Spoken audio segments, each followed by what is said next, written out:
Don't let him see me. The whisper barely escaped Elena Brooks's lips, but it carried enough fear to stop the older housekeeper in her tracks.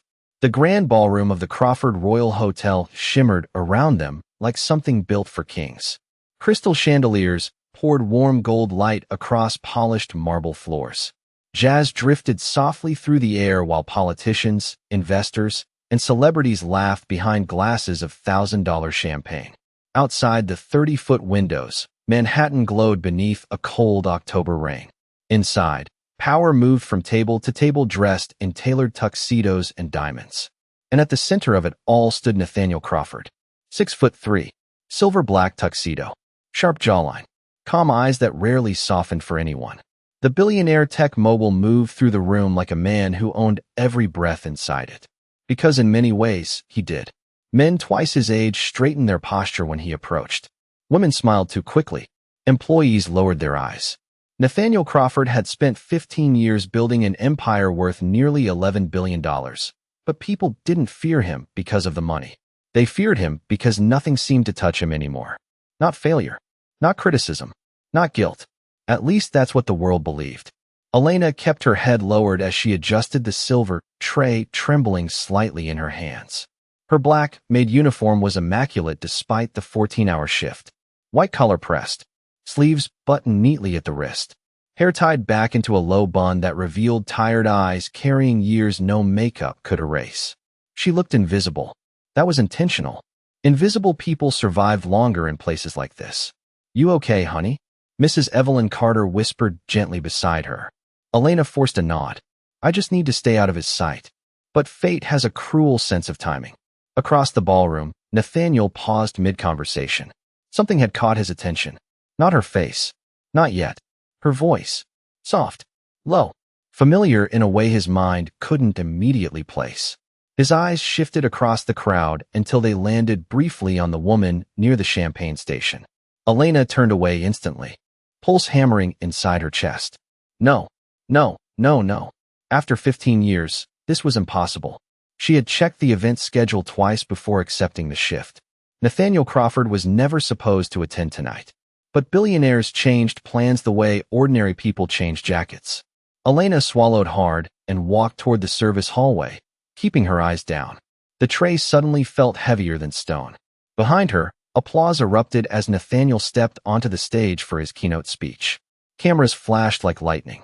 "Success," Nathaniel said smoothly into the microphone, "is about never allowing the past to distract you from the future."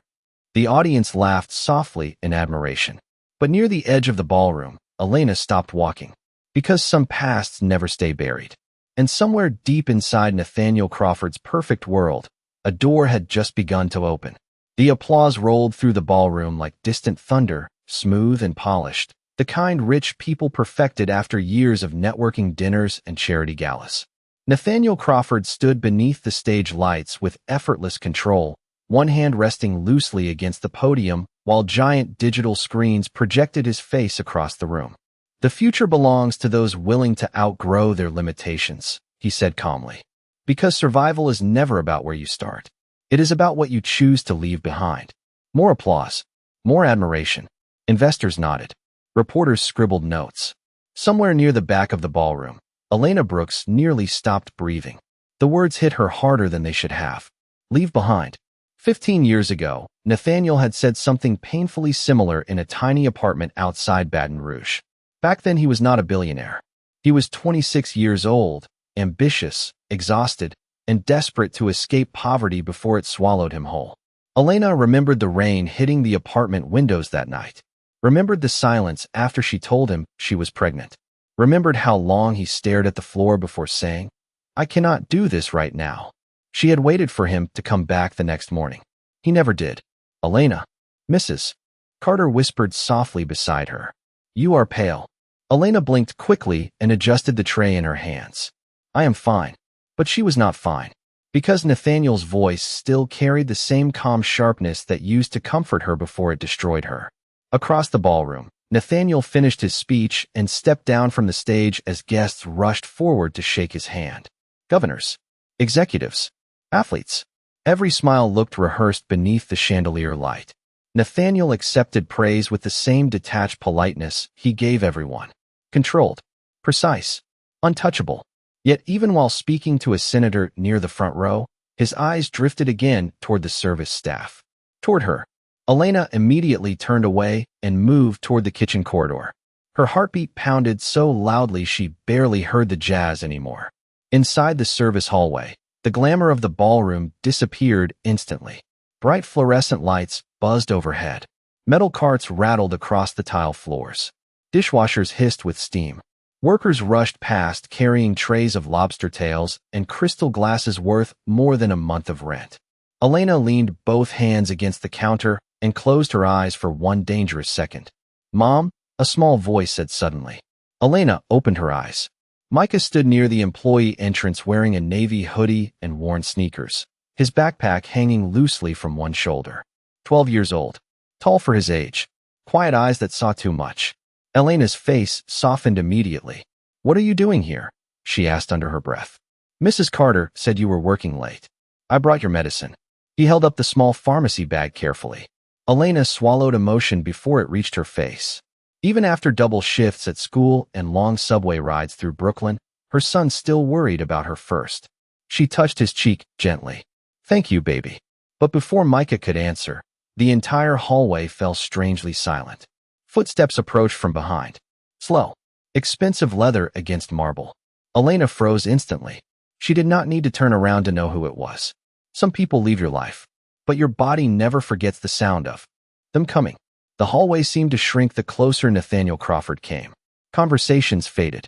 Kitchen staff lowered their voices instinctively as the billionaire walked past stainless steel counters and steaming trays like a man completely untouched by the chaos around him. His tuxedo looked impossibly sharp beneath the fluorescent lights, too expensive for a place that smelled faintly of soap, coffee, and overworked machinery. But Nathaniel barely noticed any of it. His attention had fixed itself somewhere else entirely. On the woman standing frozen beside the service counter. On the boy beside her. On the strange pressure building quietly behind his ribs. "Mrs. Carter," Nathaniel said politely, though his eyes never fully left Elena. "Everything running smoothly tonight?" The older housekeeper straightened immediately. "Yes, sir. Absolutely, Mr. Crawford." Nathaniel nodded once. Then his gaze shifted toward Micah. The boy stood calm despite the intimidating silence around them. Most kids shrank near powerful men like Nathaniel Crawford. This one did not. He simply watched him carefully, dark eyes observant in a way that felt unsettlingly familiar. Nathaniel frowned slightly. Something about the boy tugged at him. The shape of his jaw, maybe. The steady expression. Even the way he stood with one shoulder slightly forward felt strangely recognizable. Like looking at an old photograph he could not fully remember. "You work here?" Nathaniel asked Elena finally. Her throat tightened instantly. 15 years disappeared in one sentence. The same deep voice. The same calm tone that used to whisper promises into tiny apartments filled with borrowed furniture and unpaid bills. Elena kept her eyes lowered. "Yes, sir. Sir." The word cut deeper than she expected. Once upon a time, she used to call him Nate. Back before wealth polished the softness out of him. Nathaniel studied her face for another second. There it was again. That feeling. Familiarity sitting just beyond reach like a song he almost remembered. But the years had changed her. Life had changed her. The young woman who once laughed with him on humid Louisiana evenings was gone. In her place stood someone. Quieter. Harder. Careful in ways only pain teaches. "Have we met before?" he asked suddenly. Elena's fingers tightened around the tray, so hard her knuckles paled. Mrs. Carter looked between them nervously. Micah glanced up at his mother, confused by the tension thickening the hallway air. Elena forced herself to breathe normally. "No, sir," she answered softly. Nathaniel stared another moment, unconvinced. Behind him, one of his executives appeared near the ballroom entrance. "Nathaniel, the mayor is asking for you." Nathaniel did not move immediately. His eyes drifted once more toward Micah. The boy held his gaze without fear. Then Nathaniel noticed the pharmacy bag still hanging from the child's hand. Brooklyn General Medical Center. Pediatric Neurology Department. Something twisted faintly inside him before he pushed the feeling away. "You should not have children working this late," Nathaniel said quietly to Elena. Not cruelly. Not kindly either. Just distant. Corporate. The kind of concern rich men offered when they wanted to feel human without getting emotionally involved. Elena swallowed hard. He came to bring me my medicine after school. Nathaniel nodded once, but his eyes shifted again toward the boy's face, toward the familiar shape of those eyes. That same quiet stare Nathaniel himself used to wear in college photos before the world taught him how to hide every emotion beneath ambition. For one strange second, the billionaire felt something he hated feeling: unease. Then his phone vibrated sharply in his pocket, pulling him back into himself. Nathaniel glanced at the screen, irritation replacing whatever softness had almost surfaced. "Enjoy the rest of your evening," he said flatly before turning away. Elena watched him disappear down the hallway surrounded by security, assistants, and polished power. Only after he vanished completely did she finally exhale. But beside her, Micah frowned quietly. "Mom," he whispered carefully, "why did it look like you already knew him?" Elena looked at her son for a long moment before answering. The hallway noise slowly returned around them. Plates clattered somewhere near the kitchen. Staff hurried past carrying silver trays and folded linens. But for Elena Brooks, time had already slipped backward 15 years. "Because I didn't know him," she said quietly at last. Micah blinked in confusion. "From where?" Elena glanced toward the ballroom entrance where golden light spilled across the marble floor like another world entirely. Nathaniel Crawford belonged to that world now. Billion-dollar interviews, magazine covers, private jets waiting on rooftops, people who called him visionary instead of human. But once upon a time, he belonged to a cramped apartment with flickering lights and broken air conditioning in Baton Rouge, Louisiana. Once upon a time, he belonged to her. Elena slowly crouched beside her son, exhaustion resting heavily beneath her eyes. "A long time ago," she said softly, "before you were born, your mother knew a man named Nate." Micah stayed quiet. He had inherited that from her too, the ability to listen before speaking. Elena brushed a loose curl away from his forehead carefully. "He was smart, really smart. He used to stay up all night studying business books from the library because he could not afford to buy them." Her voice almost smiled despite itself. "He used to tell me one day he would own buildings taller than churches." Micah looked surprised. "Mr. Crawford?" Elena nodded faintly. "Back then he was just a broke college kid delivering groceries after class." For one fragile second, the memory softened her face completely. She remembered Nathaniel dancing with her barefoot in their tiny kitchen while cheap jazz played from an old radio balanced near the sink. She remembered splitting one hamburger between them because payday was still 3 days away. She remembered believing love was enough to survive anything. But dreams become dangerous when poverty enters the room. Nathaniel changed slowly at first. Internship offers, networking dinners, rich investors who looked at Elena like she did not belong beside him. Then came the arguments. About money, about timing, about ambition, about how hard it was for a black woman from Louisiana to fit into the polished future he wanted so badly. Elena looked down briefly. "When I found out I was pregnant, he got scared." She chose her words carefully because children should never carry the full ugliness of adult failures. "He said he needed time to figure things out." Micah's expression tightened slightly, "and he never came back." Elena swallowed before nodding once. "No," the word hung quietly between them. Not angry anymore, just tired.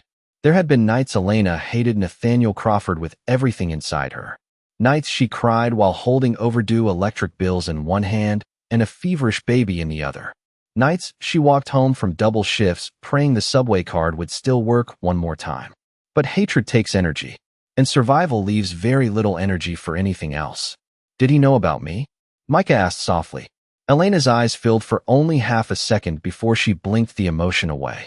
"No, baby. He never knew." Somewhere beyond the hallway walls, another wave of applause erupted from the ballroom. Rich people celebrating rich people. Elena stood slowly and adjusted her uniform again. "Listen to me carefully," she whispered. "Whatever happened between your father and me has nothing to do with who you are. Do you understand?" Micah nodded quietly, but his eyes drifted toward the ballroom entrance, toward the world where Nathaniel Crawford stood shaking hands beneath chandeliers while unknowingly standing only a few feet away from the son who carried his eyes, his posture, and maybe even his unfinished humanity. By 11:30 that night, The gala had transformed into the kind of polished exhaustion only wealthy people called success. Champagne glasses stood half-empty on marble tables. Jazz still floated softly through the ballroom, slower now, like even the music was tired. Outside the towering windows, rain streaked across Manhattan in silver lines while black SUVs waited below like silent bodyguards guarding another universe. Elena moved carefully between tables collecting plates no one finished. Most guests barely looked at her. Some never looked at her at all. Invisible again. Good. Invisible felt safer. But across the ballroom, Nathaniel Crawford could not focus on a single conversation anymore. Not the mayor discussing tax incentives. Not the investors congratulating his latest acquisition. Not even the television reporter waiting for an exclusive interview near the stage. Because every few minutes, his eyes drifted back toward the same woman in the black uniform. The same woman whose voice felt buried somewhere inside his memory. Nathaniel stood near the bar holding a glass of sparkling water untouched in his hand. "You seem distracted," his assistant Julian remarked quietly beside him. Nathaniel did not answer immediately. His eyes followed Elena as she disappeared briefly through the service doors. "That maid," he finally said. "How long has she worked here?" Julian glanced toward the hallway. "I can check." Nathaniel nodded once. He hated unanswered questions, especially emotional ones. Emotions complicated judgment. Judgment weakened control. And Nathaniel Crawford built his entire empire on control. Yet tonight something felt dangerously unfamiliar beneath his calm exterior. Not attraction, not curiosity, something heavier, like standing near a locked door in your own house and suddenly realizing something alive is breathing behind it. Meanwhile, inside the employee locker room, Elena sat quietly on a metal bench while Micah finished the sandwich Mrs. Carter had brought him from the kitchen. The fluorescent lights overhead buzzed softly. Elena rubbed her temples as exhaustion settled into her bones. "Mom," Micah asked gently, "are you okay?" Elena forced a small smile. "Just tired." But Micah knew better. Children raised by struggle learned how to read silence long before adults realized it. "You still love him?" he asked carefully. Elena looked up sharply, caught off guard by the question. For a moment, she almost answered too quickly. Almost said no out of pride alone. But truth has a way of surviving inside exhausted people. She stared at the gray locker floor instead. "No," she whispered finally. Then after a long pause, "But part of me never stopped wondering why I was so easy to leave." The room fell silent except for distant kitchen noise beyond the walls. Micah lowered his eyes slowly. "Maybe he was the weak one," he said. Elena looked at her son, then really looked at him. 12 years old, and already carrying wisdom no child should need. Wisdom built from subway rides, overdue rent notices, and watching his mother smile through humiliation because survival demanded it. Elena touched his hand gently. "Do not become hard because life was hard to you," she whispered softly. "That is how pain spreads." Before Micah could answer, the locker room door suddenly opened. Julian stepped inside wearing an expensive charcoal suit and polished shoes that looked absurd against the worn tile floor. "Ms. Brooks?" he asked professionally. Elena stood immediately, pulse tightening. "Yes." Julian adjusted the tablet in his hands. "Mr. Crawford would like a word with you before you leave tonight." The room seemed to freeze around her. Even Micah stopped moving. Elena's stomach dropped slowly beneath the weight of 15 unfinished years. Because sometimes the past does not knock politely before returning. Sometimes it sends someone in a $5,000 suit to escort you straight back into the life you barely survived. The elevator ride to the penthouse office felt longer than it should have. Elena stood silently beside Julian, while the glass walls revealed Manhattan glittering beneath the rain like a city made of broken diamonds. 38 floors above the streets, power looked beautiful, distant, untouchable. Elena remembered when Nathaniel used to dream about offices like this while sitting on a stained couch with holes in the cushions. Back then he used to point at skyscrapers through bus windows and whisper, "One day, I am going to build something the whole world sees." He had done exactly that. The elevator doors opened with a soft chime. Julian stepped aside politely. "Mr. Crawford is waiting inside." Elena nodded once, though her heartbeat had become painfully uneven. She walked into the office slowly. The room was enormous but cold in the way expensive places often were. Floor-to-ceiling windows overlooked Central Park, glowing beneath midnight rain. Shelves lined with awards and framed magazine covers covered one wall. Another held photographs with presidents, athletes, and billionaires whose names shaped markets. But Nathaniel Crawford stood alone near the window with his back turned, jacket removed, one hand resting against the glass. For the first time all evening, he looked tired. Truly tired. Not physically, spiritually. He turned when he heard her enter. For several seconds neither of them spoke. 15 years collapsed quietly between them. Nathaniel stared at her carefully, searching her face the way people search old photographs after surviving a fire. "Close the door," he said softly. Elena obeyed without a word. The click echoed through the office like a final decision. Nathaniel took a slow breath. "I know you." Elena's expression barely moved. "You know many people, Mr. Crawford." The distance in her voice visibly unsettled him. Once she used to laugh loudly enough to fill entire rooms. Now every word felt measured. Protected. Nathaniel stepped closer slowly. "No," he said quietly. "I know you." Silence spread between them again. Heavy. Breathing. Nathaniel looked down briefly before asking the question that had clearly haunted him for hours. "Say your full name." Elena's fingers tightened slightly at her sides. Outside, thunder rolled faintly beyond the windows. Somewhere below them, New York kept moving without caring that two lives were about to collide again after 15 years apart. Elena lifted her eyes, finally meeting his completely for the first time that night. "Elena Brooks," she said softly. "Before that," Nathaniel whispered. Elena swallowed once. Then came the name he had buried beneath wealth, interviews, and carefully controlled success. Elena Brooks Crawford. The world stopped. Nathaniel's face drained instantly of color. The crystal glass in his hand slipped loose, shattering across the hardwood floor beside him. But he barely seemed to hear it. His breathing turned uneven as memories crashed into him all at once. Louisiana rain against apartment windows. Elena asleep against his chest after double shifts at the diner. Her smile. Her tears the night he left. The voicemail he deleted without listening to because ambition had sounded louder than love.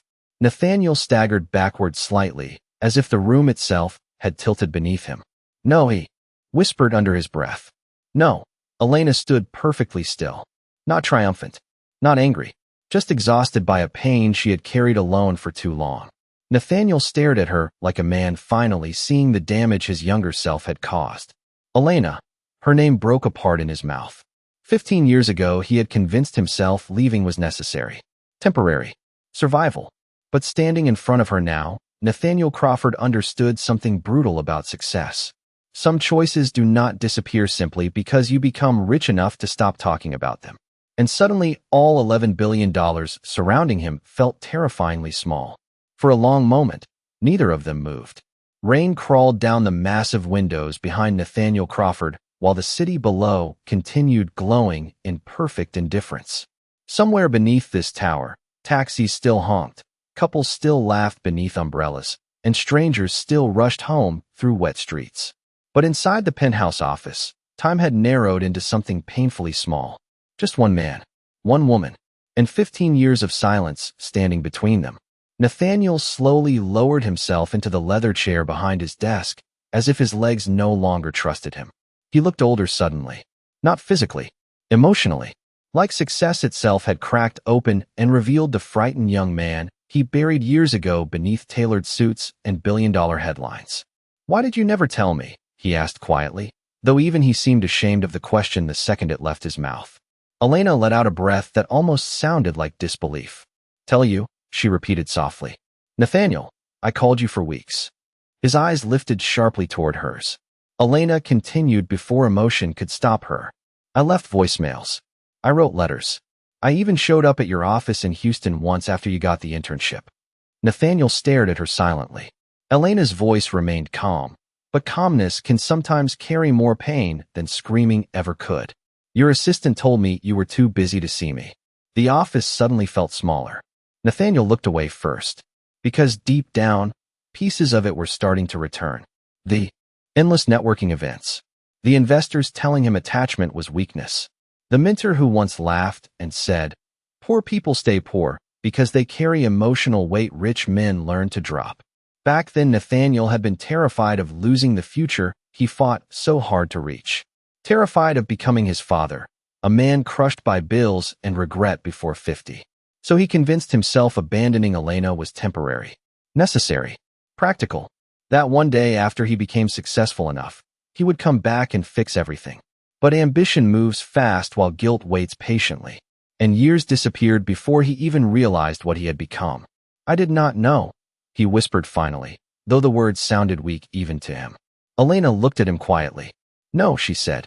You chose not to know. Silence struck the room harder than anger could have. Nathaniel's jaw tightened slightly as shame settled across his face in visible waves. Men like him knew how to negotiate billion-dollar contracts without blinking. But regret was different. Regret did not care how powerful you became. Nathaniel rubbed one hand across his mouth slowly before asking the question, now haunting every corner of his mind. The boy. Elena's eyes softened instantly at the mention of Micah. Nathaniel noticed it immediately. The way exhaustion disappeared for 1 second when she thought about her son. He is yours, she answered quietly. Nathaniel closed his eyes. The words landed like gravity finally catching up to him after 15 years of running. Yours. Suddenly Micah's face replayed inside his mind with unbearable clarity. The posture, the eyes, even the calm way the boy observed everything before speaking. Nathaniel swallowed hard as emotion tightened unexpectedly inside his chest. How old is he? 12. Nathaniel's breathing faltered. 12 birthdays. 12 Christmas mornings. 12 years of fevers, school plays, report cards, subway rides, nightmares, laughter, and growing pains. An entire human life. Gone. Missed. Unrecoverable. Nathaniel opened his eyes slowly, but they no longer looked cold. They looked shattered. Elena, he whispered again, his voice breaking beneath the weight of her name. But Elena shook her head gently before he could continue. Do not apologize because you finally became rich enough to feel guilty, she said softly. I already survived the version of you that could leave us behind. The rain had stopped by the time Elena stepped out of the Crawford Royal Hotel just after midnight. Manhattan shimmered beneath fresh pavement reflections, all silver lights and distant sirens. Yellow cabs rolled past steaming sidewalks while exhausted workers hurried toward subway entrances with collars pulled tight against the cold. Elena held her coat closed with one hand as she walked beside Micah toward the downtown train station. Neither of them spoke at first. Some silences are not empty. Some are carrying too much. Above them, 40 stories high inside the glass tower, Nathaniel Crawford still stood alone in his office, staring out at the city he once believed would heal every wound success created. But tonight the skyline looked different. Smaller somehow. Hollow. His reflection in the window no longer looked powerful to him. It looked lonely. Nathaniel loosened his tie slowly and sat at his desk, but his mind refused to settle.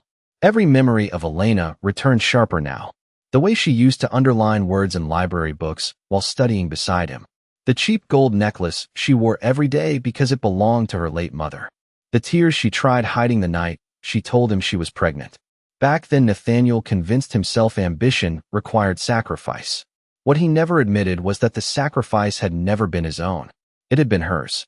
And now somewhere beneath this massive city, the woman he abandoned was taking the subway home after cleaning tables inside the hotel, carrying his family name on documents he had never bothered to see. Nathaniel suddenly grabbed his phone. Julian, he said the second his assistant answered. I need everything on Elena Brooks. Address. Employment history. Medical records if legal can access them. Everything. There was a pause on the line. Tonight, Julian asked carefully. Now. Nathaniel ended the call before hearing a response. Because guilt does not sleep peacefully once. It wakes up. Meanwhile, the subway rattled beneath Brooklyn like an old tired machine struggling against another winter. Elena sat quietly beside Micah under flickering fluorescent lights while strangers scrolled phones or slept against dirty windows. A saxophone player somewhere in the next car performed soft jazz for spare change. New York looked glamorous from penthouses. Underground, it smelled like rainwater, exhaustion, and survival. Micah leaned slightly against his mother's shoulder. Are you scared? He asked quietly. Elena looked at the passing tunnel darkness outside the window. Yes, she admitted. Of him. Elena thought for a moment before answering. No, she whispered softly. I am scared of what happens when someone who left finally wants to come back. Micah stayed quiet after that. Children understand more than adults realize, especially children raised by struggle. 45 minutes later, they climbed the narrow stairs to their apartment building in Crown Heights. The hallway smelled faintly of old paint and someone's late-night cooking. Elena unlocked apartment 4B carefully and stepped inside. Small kitchen, worn couch, 2 lamps that did not quite match, a stack of unpaid medical bills resting near the microwave. Home. Micah disappeared into his room to finish homework while Elena stood silently at the sink staring into darkness beyond the tiny window. Her entire body felt emotionally exhausted. Because Nathaniel Crawford had looked at her tonight the same way poor people sometimes stare at old photographs after disasters, like someone suddenly realizing what was lost. But regret can arrive years too late and still demand space in your life. Elena closed her eyes briefly. Then her phone vibrated. Unknown number. She almost ignored it. Almost. But something inside her already knew. Elena answered slowly without speaking. On the other end came silence first. Breathing. Heavy. Unsteady. Then Nathaniel's voice finally broke through the darkness softer than she had ever heard it before. I do not know how to fix this, he whispered. For several seconds, Elena said nothing into the phone. She stood alone beside the kitchen sink while rainwater still clung to the apartment window outside. The refrigerator hummed softly behind her. Somewhere down the hall, Micah's bedroom door clicked shut as he prepared for school the next morning. Ordinary sounds. Ordinary life. The kind of life she had built without Nathaniel Crawford. And yet his voice now trembled quietly through her phone like a man standing barefoot inside the ruins of his own choices. You cannot fix 15 years, Elena said at last, her tone calm but tired. On the other end came silence again. Not defensive silence. Broken silence. Nathaniel sat alone inside his penthouse office staring at the city beneath him. But for the first time in years, New York no longer looked like victory. It looked like distance. Distance from every person he once loved before ambition taught him how to measure human value in contracts and headlines instead of presence. I know, he whispered. Elena closed her eyes briefly. Once upon a time that voice could calm every fear inside her. Now it only reminded her how deeply survival changes people. Then what do you want from me? She asked softly. Nathaniel swallowed hard before answering. A chance to know my son. The words hung carefully in the darkness between them. Honest. Fragile. Elena looked toward Micah's closed bedroom door. Her entire life had become protecting that boy from abandonment. Protecting him from wondering why he was not enough for someone to stay. You do not get to walk in and out of his life whenever guilt becomes convenient, she said quietly. Nathaniel lowered his head. Because she was right. Every word of it. Men like him spent years believing power meant controlling outcomes. But fatherhood did not work like business. Children were not investments waiting patiently for your return.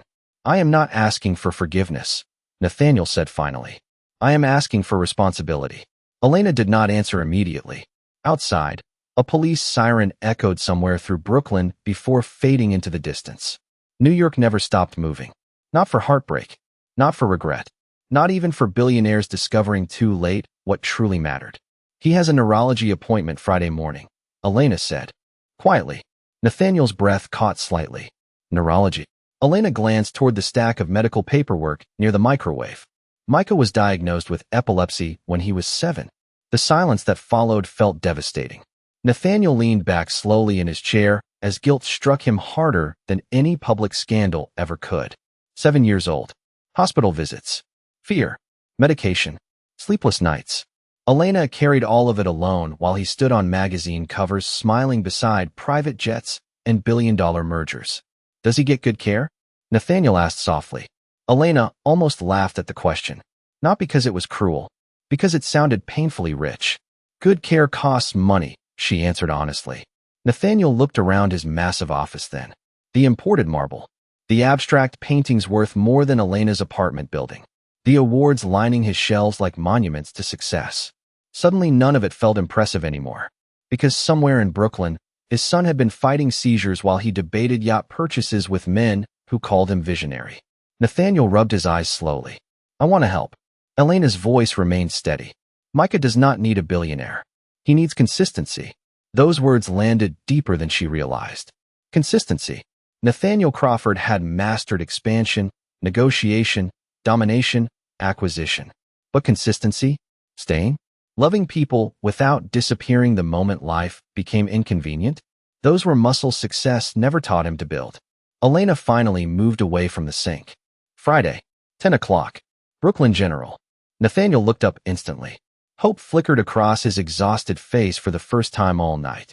You are letting me come? Elena stared quietly into the darkness beyond her apartment window. No, she whispered softly. I am letting him decide if you deserve to stay.